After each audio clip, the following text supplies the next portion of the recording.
Vendoring, Go mod vendor specifically. Why would you do it? It doesn't seem to make sense, and somebody might suggest it to you. You're like, why on earth would I do this? I just completed another video about dealing with building private repos for Go projects. And you can go watch that video ahead of this video. But let me talk to you about some of the problems that you might have. So here, as I did before, we have a sort of mock program that has a dependency on a private Go package. Again, another video completely about that. You can go watch that. And you can go see that. But this actually will work after we dealt with all the errors and set Go private and did all the things necessary to get this to build. So in fact, I have a build command still here. Go build -o hello, and this will pull it down and get it. And you can see that in the go.sum file, we were able to get this private repo. This is a private package, but we're still able to get it because we set Go private and because this account is a member of the organization that shares ownership, a read-only access to this other package, which I demonstrated here. So here are the different access and stuff like this. I don't want to redo the other video too much. I went through that in pretty substantial detail, so go back and watch that video. So the next question is, what happens if that package goes away, right?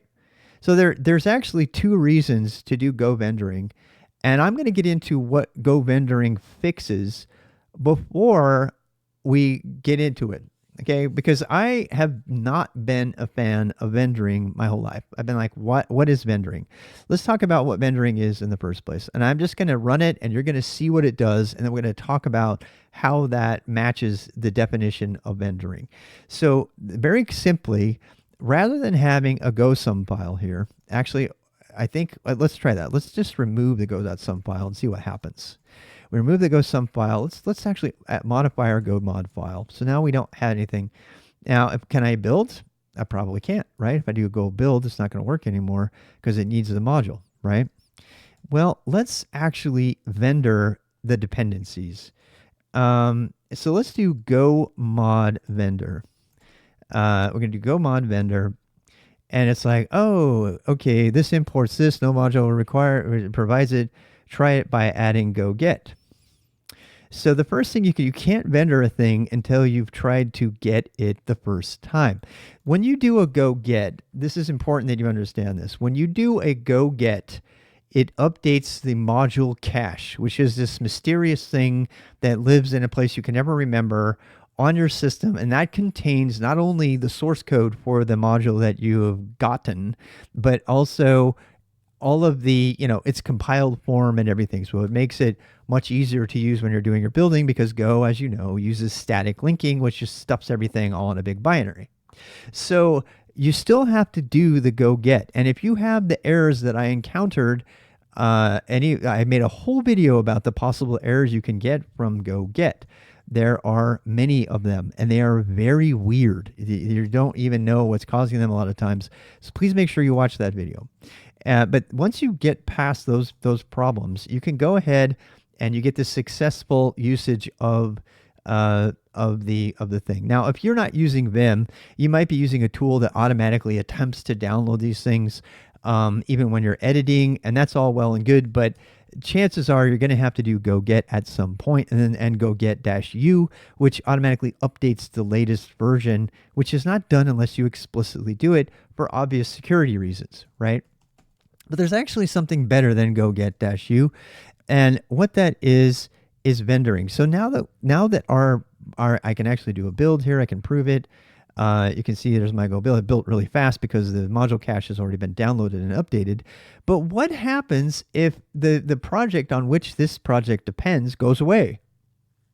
What would happen? It does make you wonder, right? Well, one of the solutions to get around that is something called vendoring. So let's do that now. So go mod vendor. Very simple command that was added some time ago that I totally missed and didn't really care about because I never really understood it. I remember reading about special directories and how the vendor directory had special meaning, but I never really connected how valuable the thing was until I started trying to build from private repos. And this is one of the major advantages of Go Mod Vendor. By using Go Mod Vendor as a user, I'm going to say this like I'm going to zoom in here. So by using Go Mod Vendor as a user who has access to all the repos in the organization, I can pull down all of the dependencies, both on the private repos as well as all of the external stuff that I might have dependencies on, like stuff in the standard library and thing. And so when you do Go Mod Vendor, what it does is it creates a vendor directory that has everything you have a dependency on. It also adds, something to note is it does not download the test code. It only downloads the actual code, and it downloads the README from the dependent modules. Okay. Now let's talk about the implications of this. Okay. So first of all, let's look at the vendors directory here. So the vendor modules directory, it tells you which one it is, what package it's on, everything. It's basically the same information that is in the go.sum file. And by the way, you still have to have a go.sum file, even if you have vendored the stuff.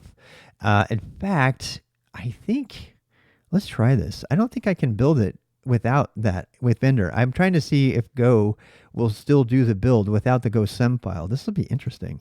Oh my Lord. It did it. Oh, that is absolute gold information to know right there. So look at that. I have a require line in here. Can I get rid of the require line? I wonder if I can get rid of the require line. Oh my goodness gracious. Go build. Nope, can't do it. Oh wow, this is a new error. I haven't had it before. This is interesting. Inconsistent vendoring. This is interesting. It's marked as explicit in vendor modules, but not explicit required in GoMod. Aha. Okay, so the answer is thou shalt add it to GoMod. Interesting. Ignore the vendor directory. Use mod equals read only or mod equals mod. To sync the vendor directory, go mod vendor. Go mod vendor. What did it do? Did it remove it? Oh, I have to do another go get. Is this going to update my checksum? Oh, this is interesting. This is another example of how this stuff was tacked on to Go after it was already doing stuff, right? Whoopsie. All right, so I'm guessing it's going to add a sum file. Yeah, but I don't want to go sum file. The sum file, that's very interesting. Go mod tidy. I wonder if it's going to make a sum file again, even though it's been vendored. It does. Oh, how stupid is that? That's very, very interesting. Okay. Anyway, so I mean, I don't like that we have a go sum file there. I guess, I don't know. Anyway, so that apparently the go mod that we don't have to have the sum file there. Personally, I would like this go sum file to not be populated with stuff that's in the vendor directory, but maybe I'm missing something there. Anyway, I mean, that still builds just fine. So it got it. Look at how fast it built it, right? Now, did it build it from the stuff in vendor or did it build it from the stuff in the module cache? That's a real question, isn't it? Right? That's because you theoretically can have multiple versions on a package vendor. Yes. You could. That's right. That's a good point. So I guess you do need the checksum. Good point. Thank you for that. Yeah, no, but I could see that. Technically you could vendor multiple versions of something. You could have, like, I could see that with YAML or something. So you probably should just do as they intend. You can't even vendor a thing until you can go get it for the first time. And that has been pretty easy for us at this time because we are a user that's logged into the organization, and we're not doing CI/CD where we had to create a pseudo generic user or PAT personal access token or something like that. And so let's go ahead and do this. So you see what it's done in the vendor directory, and we can do our go build and it works. So that is pretty much it. Now let's talk about let's talk about let's stay on topic, everybody, because we're doing a video. So let's talk about the considerations of when you would use vendoring and some of the reasons that I didn't like vendoring before. The reason that I have never liked vendoring is because I always felt like vendoring meant that I had to copy and paste, the code out of some, dependent module and put it into a place that I decided that would be used. And that is no longer true. Go mod vendor, which is just one command that you can run anywhere, will automatically pull everything down. And you can see all the stuff about go help mod vendor, I think it is. And it'll tell you all about vendor resets the module's main vendor directory, causes the vendor to print the names of the vendor modules. E causes the flag to attempt to proceed despite errors. O causes the vendor to create a vendor directory at the given instead. If you can say, if you don't, other than vendor, vendor is a special name though, so I would never change that. Again, the idea of vendoring is pretty simple. Vendoring means taking something from a dependency that would normally be external to the project and bringing it into the project. That is what vendoring means these days. And why would you do vendoring? So the first reason you would do vendoring is you wanted to simplify your repo. You wanted to you only really want, the downside of go mod vendor is that it pulls in the whole thing. And quite frankly, that was new information to me, because before, when you did vendoring, another form of vendoring is to cut and paste out one function from some other module and just put that in your project, right? And you probably should make attribution and licensing and all that same stuff that you need to do. But that occasionally you only need one function from another project. And it's actually better for you to copy that function down, especially if it's a pretty simple one, and put it in your own code. And it's not illegal to do that. It keeps your project simpler. You want to reduce the number of dependencies. And if you've been doing any amount of serious Go development, you know exactly what I'm talking about. When you get into the business of doing tons and tons of Go, dependencies, you're waiting around forever. And so, yeah, you have to be able to get a module to vendor it, because it was forced to move some stuff to internal instead of vendor. Oh, really? You put some stuff in internal. Yeah, internal is another special package name, module, subdirectory package name, which we'll talk about later. But yeah, so you have to be able to access the thing that you're going to put in. Interesting that it doesn't allow you to move the internal stuff. Interesting. Yeah. Anyway, so yeah, your package, even if your package repo, your module is private, and that can include GitHub Enterprise Cloud on inner source, which makes everything private. You can still get at it, right? And as in this case, my Artivix Rob GetJ's test account has read-only access to any of those repos under the organization, and therefore I can read it. Therefore, I can do go get to do the update, and then I can vendor it. So the other point of vendoring it is, let's take a hypothetical situation. So let's say that you have a project, and this is an extremely hypothetical, but it's a very important one. You have a very important project that's got a dependency on a private repo or another repo. Actually, vendoring works with public and private, obviously. We'll get to vendoring for private repos as a reason all by itself in a second.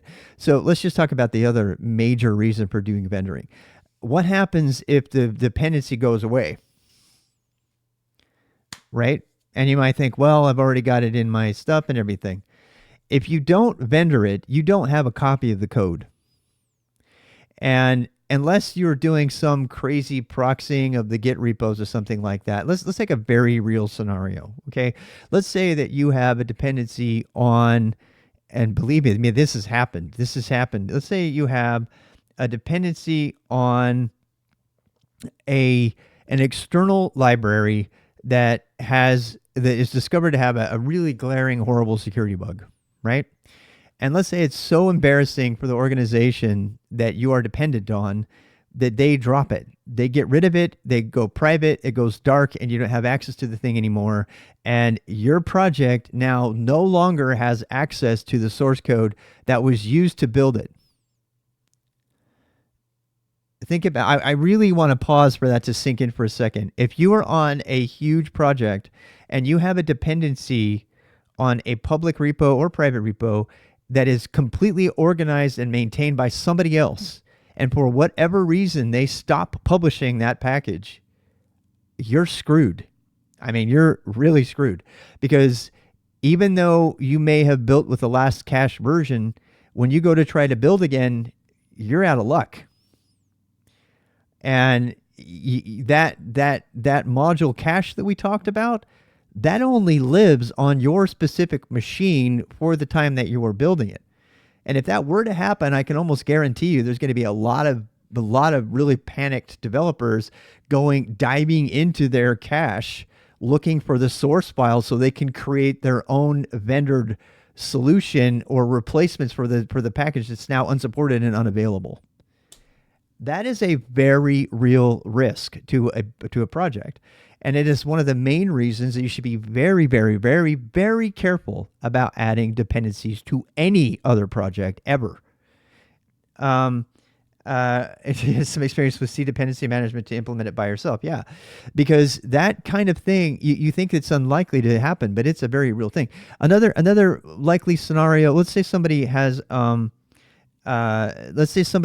very, horrible security flaw, right? And they're so embarrassed by the security flaw that they take their whole thing down.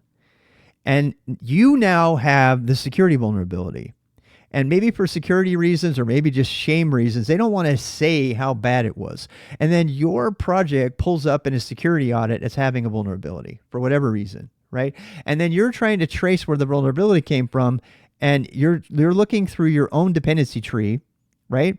You're looking through your own dependency tree, you're looking through your own PR history and your commits and everything, and you can see that perhaps the audit ran against a version before this, and the only evidence that you have of the problem at all is in the checksum folder, right? So if I'm going to go get again so I can go update it. Let me see. Sorry. Go get. So let's do this again. So just so I can update this. Now this has only got one, but if you've seen bigger projects, the only evidence that you would have of a change that brought about the security vulnerability in your project is going to be a line item, a singular line item in your Go require or in your Go sum file that's going to show that something changed. So when you're doing root cause analysis and you're trying to find out what changed and you're looking in your project, the only thing that you can look for is what is in the Go sum file and what is in the Go require file. And at best, since they pulled the project, at best, the only thing that you can actually further research as to why this problem even happened is you can just say, well, it looks like it might have been one of these possible dependencies that is now gone. Now, in a perfect world, that project would still be available and you could go deep dive into their PR, Git history and source code history and treat it like that. But in an imperfect world, they've already pulled it and you don't have access to it anymore. Enter Go vendoring. If you have been using Go vendoring, then for better or worse, all of that code is now saved with your project. For better, because you can now see, instead of having to see a line item change in Go sum, which could maybe trigger you, but then as soon as you see that there's a change in your Go sum file, you could then deep dive into your vendor directory and see the exact changes. In fact, when you update your Go mod vendor, you should commit a PR. You should commit one PR for your Go mod vendor updates, because that PR will contain a very exhaustive dip of every single dependency that has changed, and that can be rather large, and that's the downside of this. The downside of this is that when you add all this, you can add some dependencies that could be several thousand lines of code, and now that code is all permanently stored in your repo, bloating your repo beyond where it might need to be. And I don't even know. When Go does caching, this is something I'd probably have to research, but I don't know how many, I don't know how many of these, I don't know what happens with Go module caching of a thing that has vendored stuff in it. I don't know. I don't know. So, like for example, if you were to do a Go, this is something I need to research. But if you do like, it's like so somebody does a Go Get against my stuff right here, right? Is if they have a dependency on my thing, are they also going to pull in my vendor tree? And I think the answer is yes. I think that the vendor tree would travel with it. So you can see that this also has a downside because you're now, this is the reason I haven't liked, carte blanche vendoring of everything the way GoMod Vendor has worked. And it might be that this is the thing that ultimately makes me decide to use a more precise version of vendoring or go back to using, generic accounts for dynamic CI/CD builds without having vendoring at all, which is, we're going to get to there. That's another major reason to use vendoring. But this part of vendoring comes with bloat. It does. It comes with bloat. It's a minimal amount of bloat, but it's bloat, right? On the one hand, it's good bloat because it gives you exactly the code that was in your project at a given point in time. Exactly. The exact code is saved with your project, so you can go look at it at any moment. You can do audits against your own code base. I would be really interested to see if, hey, how's it going, Tiny Paw? It would be really interesting to see if auditors, security auditors who are passing, who are examining Go stuff, bypass the vendor directory, because I imagine a lot of security audits would probably look into the vendor directory if they're security auditing a Go module, because they would want to ensure that the vendor dependencies, which are also in the checksum files. So I imagine, Go auditing would probably just be good to look at the checksum file and see if you're at the right version. Assuming that the checksum file is in sync with anything that's in your vendor directory, which according to everything I've seen so far, it is. So again, like you get all the code for better or worse. It's in there, right? So that is the primary idea behind vendoring. The primary idea behind vendoring is to save the code on which I have a dependency with the project, for better or worse, for all the reasons that I talked about, so that you always have a copy of the code, no matter what happens. If your dependencies go away, if you're the people that own your packages, your package dependencies die, if their GitHub repos blow up, you still have the code. And if the code was released under open source and that were to happen, you would then therefore have the option to take that vendor directory and do whatever you wanted to with it, because open source. And that is, all by itself is a reason to use Go vendoring. But there is another reason to use Go vendoring related to GitHub Enterprise Cloud migrations that have dependencies. And this is huge. This is so huge. This is going to be our new direction within the company for our enterprise migrations to GitHub Enterprise Cloud. And I'm going to take a moment to really talk about this. Okay, so when you, the most important take, and I've done a lot of videos on this recently because this is a very important thing. So in my rather large multinational corporation, we are moving from GitHub Enterprise Server, which is effectively public with regard to Go, because everything's public, right? It's all on a server. It's just behind a VPN. But as far as Go is concerned, everything's public. And the Go module system was designed without question to use public modules. Everything else has been added on over time to make it work. And you're going to see evidence of that all over. Go watch the videos. I already said this, but there's a video I did about the 5 things to consider to get around dependencies on private modules in Go, because it's not, you're like swimming upstream. There's like so many comments everywhere on the internet about swimming upstream when you're trying to use private modules. You can do it, but it's always against the grain. It's always feeling like it's a hack. It's always tacked on. It's always some extra thing. Enter Go modules, Go vendors, sorry, Go mod vendor. Go mod vendor. So let's do the math here. Okay. So what does Go mod vendor fundamentally do? It gets rid of the necessity of having access to those external repos.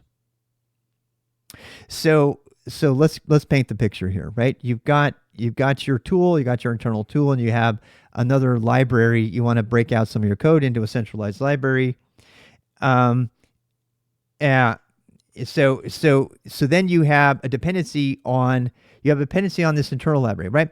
Well, when you run Go Enterprise Server, all of that stuff is public. It's all public, and you can break it out and you don't have a problem, right? If you have a single project like I do, Klogin, I have a single project, Klogin, it has no dependencies on anything that's not a standard Go thing, and it's fine, right? It's totally fine. The Go releaser just works because there's no dependencies on any private modules whatsoever, right? It just works, and the Go releaser works, and it's able to use the GitHub _token, which lives for the duration of the GitHub action when it's running. And it only has access to that repo. It's really great for making release artifacts and all kinds of stuff like that. It's super easy to use. It's already automatically there. You don't have to create a personal access token and add it. It's there already. So if you are building a Go project that has no external dependencies on private repos, then you can get away with just using that. You don't have to do the SSH setup and all the other stuff that I've done in other videos. You don't have to do any of it. You just builds. It just works with Go Releaser. Now, as soon as you have a dependency on even one private repo, you now have to make all of that stuff work, right? But Go vendoring makes it so that you don't have any external dependencies on anything. So let that sink in for a second. So if you have, and the reason it works is because the bringing in the code into the vendor thing as a part of the PR process, that bringing in of the code, that is done by a user who already has access to all of those other external private things. And it's actually pretty easy to build, locally, and just by setting Go private, like I did in another video. And you can play with Go, no proxy and Go no sum as well. I mean, those are all things you can go read about elsewhere. The point is that because the vendoring action is it's in the developer space and not the CI/CD process, because it's something that a developer does. Like, you have to do Go vendor. It's equivalent to copying all of those source files into your project and then submitting a PR for that to be an actual part of your project. You didn't write the code, but you brought it in as if you were writing the code. Because all of that happens by the developer, that happens way before CI/CD ever gets a piece of it. And so when CI/CD is invoked, as far as the GitHub action is concerned, every external dependency is now available within a single repo under the vendor directory. And that means that a GitHub token works. A GitHub token works. And the same exact action that you reuse all the time for all your Go projects now works for every single project, every single Go project you have in which you use Go vendor. So by doing that, you radically simplify the steps necessary to make this happen. And if you don't know what I'm talking about, it's basically, instead of creating convoluted SSH and PAT and proxies and all these other things that are documented in the 45 to 60 minute video elsewhere, instead of doing any of that, and instead of wrangling with your GitHub team to add a different account, or to add or justifying the addition of a read-only PAT on an organization, or fighting with them, or getting deployment keys, God help you if you do that. Instead of any of that, Go mod vendor. By doing Go mod vendor, you bypass all of that. You don't have to talk to any of the teams responsible for setting up your organizations. You don't have to justify a sudo account generic ID. You don't have to deal with 180-day expiration day PAT tokens. You don't have any of that. That all goes away. There's no secondary vault storage for the primary secret key for the SSH that goes with the generic account, so that you can just change that when it finally expires, so you can force it or reissue it, and then have the secret keys managed on the generic. The level of complexity, and God help you if you feel like you have to have a GitHub application ID with an installation token just to do something that you could have done with Go Mod Vendor. So by accepting the fact that you are bringing in all of the source code dependencies, are no longer external dependencies, because now they are effective internal dependencies that have been organized under the vendor directory. They are external dependencies, but they are explicitly managed external dependencies that are present and accountable under the vendor directory. And I'm trying to be as clear as I can about this, but the takeaway of this video is that Go Mod Vendor bypasses any problem you could ever have by having your project depend on one or more external private repos, which GitHub Enterprise Cloud forces every single Git repo to become. And that is a problem that's been presented by Go's assumption on public repos. And if you ask me, I mean, I've watched other people who've said that they didn't want any solution that couldn't also be done by the user from the command line. Go Mod Vendor is the easiest of those solutions. If your primary criterion, if your primary requirement for this solution is that it should be usable interactively by a developer, Go Mod Vendor is the definition of easy to use by a developer. So get over your aversion for Go Mod Vendor, in my opinion, and try it out and see if it saves you a lot of time, if it helps you bypass all the hassle by having, private repo dependencies. And please, please, please stop making monorepos. That's a horrible idea.